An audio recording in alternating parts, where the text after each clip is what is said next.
Thomas and Guiman, welcome. This is a bit unusual. You have to tell me, why do you wear these black bags on your heads?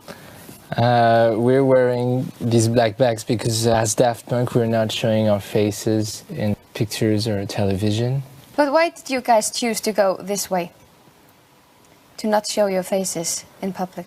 I think it was just an idea to come up with a different approach creatively and to create a universe, a visual universe, and giving something else. So we started to use images of robots, and we thought that it was interesting to separate the physical image and with the creation, and that's really why we wanted to try to do things differently like that, and also keep being anonymous was something that we found was interesting. Okay. Your music, what I guess people would call this electronic dance music. What inspired you to go into that kind of music? It was just an interesting creative environment originally that we met or found being teenagers in Paris, in France. Guiman, I just want to make sure, are you getting enough air in there? Are you okay? Yeah. Yeah. Sure, I'm okay. But you're here to promote your movie, Electroma. Yes. What is that about?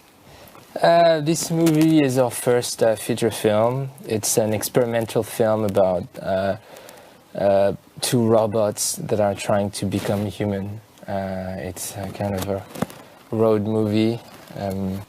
It's hard to speak about it also because it's a silent film. There is no dialogue, so it's closer maybe to a painting than a traditional film. Mm. But how did it come about that you went into filmmaking?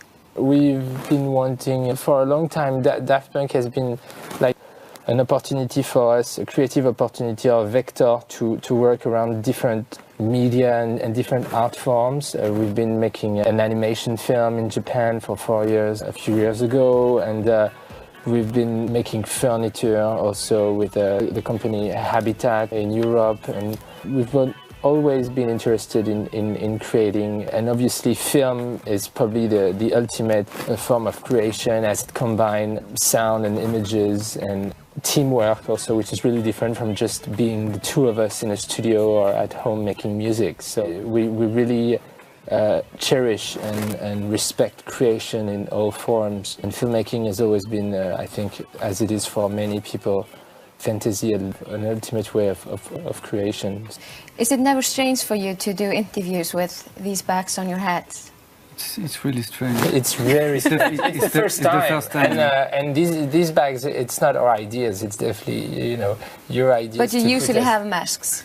Yeah. Yes, but we don't do interviews usually. So we sometimes when we do interviews, most of the time, we find creative ways to appear on TV. But here it was definitely the first time, and maybe the last time that we'll be doing interviews. But can people ever expect to see your faces?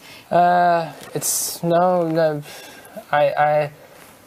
No, they shouldn't expect it. I think it's like when I read a book, I don't care to see the face of the person that wrote it. I think it's interesting, and we're not really against the cult of personality, or I think an interaction with faces in the media. The whole point was just the ability to have a choice to wanting to be famous or not. I think we live today in a society where it's all about having your face on TV.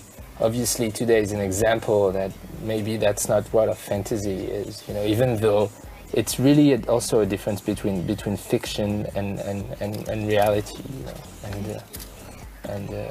so that's it. Thomas and Guiman, thank you for being here. Thank you.